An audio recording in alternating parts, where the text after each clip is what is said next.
Alert, alert.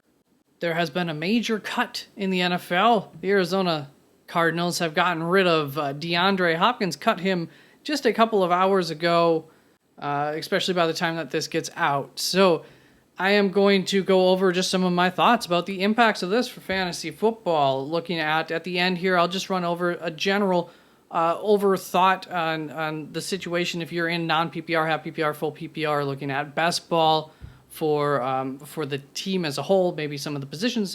My thoughts are a little bit different for each of those, so I'll go over those, and I'm going to go over the current starting roster of the Arizona Cardinals and what my thoughts are on that. I'm not going to spend some time sort of speculating on where DeAndre Hopkins could go or anything like that. That feels like a waste of time. We'll cross that bridge when we get there. We're just going to look at the impacts of the Arizona Cardinals and draft positions. I went over and redid some of my projections and then looked at my rankings and where I might move them up to or move guys down to, whatever the case, based on that. Starting off here, a little bit of overview on DeAndre Hopkins. In 2022, had a 29.4% target share for Arizona, a huge target share. I projected him for 25% this year based on change in the coaching staff, just a scheme, as well as just when there's a full roster, when Marquise Brown, wasn't there all last season when DeAndre Hopkins was on the field. Very rarely, I think, actually, maybe they got on the field at the same time. So just had that target share going elsewhere, a little bit more spread out. And so that left me with 25% target share now for me to spread amongst the players of this team. And I think there are going to be two big benefactors from this. And we're going to start off with one of them here with Marquise Brown, the other number one, wide receiver on this roster. Although I wouldn't quite call him an X-receiver. To me, personally, he doesn't quite match that description, at least. And so in 2022, he had a 24% target share. I had actually projected him for 20%. Similar feelings to DeAndre Hopkins, if they're on the field at the same time, they're cannibalizing from each other a little bit and maybe helping others to get opened up. With that 20%, I have now boosted him back up to just about his 2022 percentage, just a little shy of 24% target share for my projections. And what that did in my projections is that bumped him up from being ranked 43rd to 30th. Quickly looking, I will probably be moving him up from, in my rankings, not my projections, from the 38th spot to somewhere around wide receiver 27 to wide receiver 29, which would put him behind Mike Williams, possibly behind Chris Godwin. I may even go ahead of Mike Williams there, so put him at like wide receiver 26, just because I may prefer an expected consistency that we might be able to expect from Marquise Brown over the natural and expected boom or bust nature that is Mike Williams. He becomes a high-end wide receiver 3, in my opinion, compared to being a back-end wide receiver 3, mid to back end. Now we're going to move away from the wide receivers just a little bit, looking at the running backs and then the tight ends. First up with the running backs, I didn't really change much here. I had Connor, he would have had an 11.5% target share last season. I have him with a 14% target share in my early projections here, which put him really, really high up on my running backs list. And so I'm not really going to mess with that anymore. He's already a sleeper for me anyways with where he is currently going in drafts. I do think that this might bump up his target share a little bit, but I already had it pretty high. To me, he feels like he's a Dameon Pierce plus. I haven't come out with my rankings yet, so there's just a little insight into I'm higher on James Conner than the current ADP is on him than a lot of people are. But like I said, Dameon Pierce plus, because I do expect him to be more involved in the passing game, but also to be a part of a rushing attack on a losing team, but to be the main part of that rushing attack. Then when it comes to the tight ends, I decreased the position overall by a couple of percentage points compared to last season. So last season, I think it was a 19% target share for tight ends overall for the Arizona Cardinals. I actually had that down to 17%. I now have that up to 20%. I have that a perfect split between Zach Ertz and Trey McBride.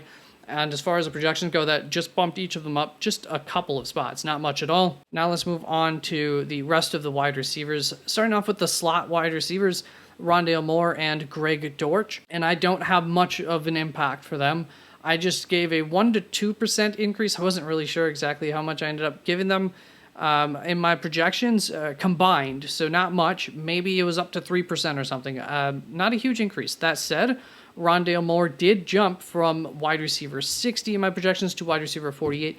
There's not a huge difference once you get to some of those later wide receivers from one to another. So a little bump can make a pretty big jump, and it did in this case. To me, wide receiver 48, borderline wide receiver 4/5, that feels about right for me for Rondale Moore. As far as my rankings go, I had him at the 58th spot. I will probably be moving him up to about wide receiver 49 in my rankings, which would be just ahead of Curtis Samuel and Darnell Mooney, two players that I already have ranked higher than the ADP anyways. And I would feel a little bit more comfortable with him than Curtis Samuel, although Curtis Samuel beats him in my projections, and definitely than Darnell Mooney. I may go a little bit higher than that, actually. There's immediate receivers that I could potentially have him jump are Jahan Dotson, Elijah Moore, and Juju Smith-Schuster in that order, I believe. Then we come to the replacement for DeAndre Hopkins, which will probably be Michael Wilson, their new rookie that they just drafted this offseason. And then there's also Zach Pascal. Those are the de facto two X wide receivers given their height and their overall size. And you would think that they're going to want to get them on the field, which is why I don't have Greg Dortch getting some sort of big bump in his usage, because I think he's still just the backup to Rondale Moore.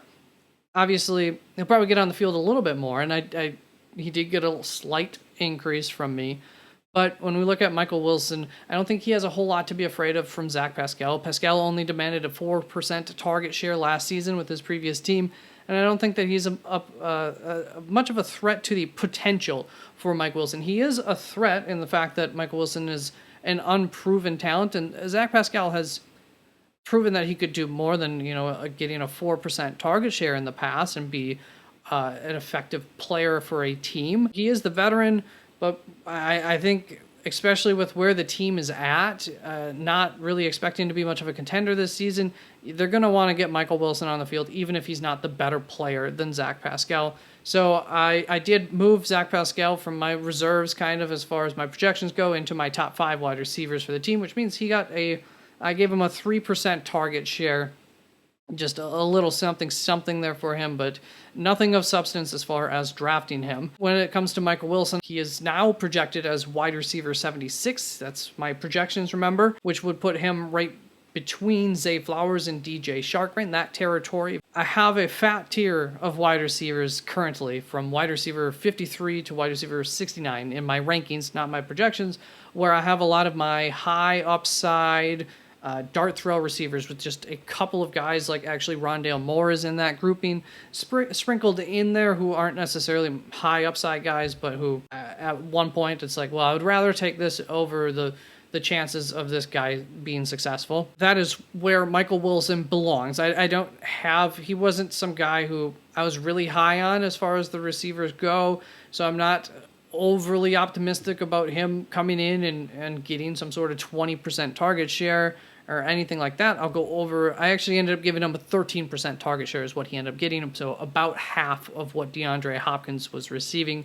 and previously had him from a 1% target share. So I bumped his target share up by 12% there. So going back to that fat tier that Michael Wilson's going to be jumping into, I have Rondale Moore currently in that tier right between Quentin Johnston and Wan'Dale Robinson, and that doesn't feel like a bad spot to slot Michael Wilson in there. Obviously, Rondale Moore, I will be moving him up and out of that tier. As far as Michael Wilson goes, like I said, don't mind that spot between Quentin Johnston, Wan'Dale Robinson. However, right behind there, I do have Adam Thielen, OBJ. So I might move him behind those two, which would then put him one spot ahead of Rashee Rice as far as being ahead of Rashee Rice. So OBJ, Adam Thielen, proven guys who have been there and done it before. So, I feel better about having OBJ ahead of him than having Adam Thielen ahead of Michael Wilson as far as the upside to them. But Adam Thielen at least gives me, I think, some sort of safe floor. I think he very well could be a favorite target for Carolina this season. But getting ahead of myself there as far as keeping him ahead of Rashee Rice, I do like Rashee Rice more, and I like the offense more, but I think that ball is going to get spread around more. So I think the chances of a true wide receiver 2 between Michael Wilson and Rashee Rice, Michael Wilson's at least going to get a really good opportunity at that. So I would take that shot, probably over Rashee Rice currently. So that's it for all the players. Just when thinking about certain formats, non-PPR, I would generally look at this offense less favorably. Touchdowns are very, very important in non-PPR, and this offense just got worse than it did when it had DeAndre Hopkins. If Kyler Murray comes back week 1, or if it's looking like he's coming back week 2 or week 3 at the point where you're drafting, you don't have to be as concerned about this Arizona offense as you should be currently. Now, when we're looking at half PPR, I haven't changed my thoughts on players a whole lot, other than some of where I talked about where I'm going to be, now ranking some of those players. I'm just more bold on Marquise Brown is the biggest thing coming out of this. Then when it comes to full PPR, I would be more willing to take shots at the running backs and the tight ends. Mostly for the running backs, it'd be James Conner.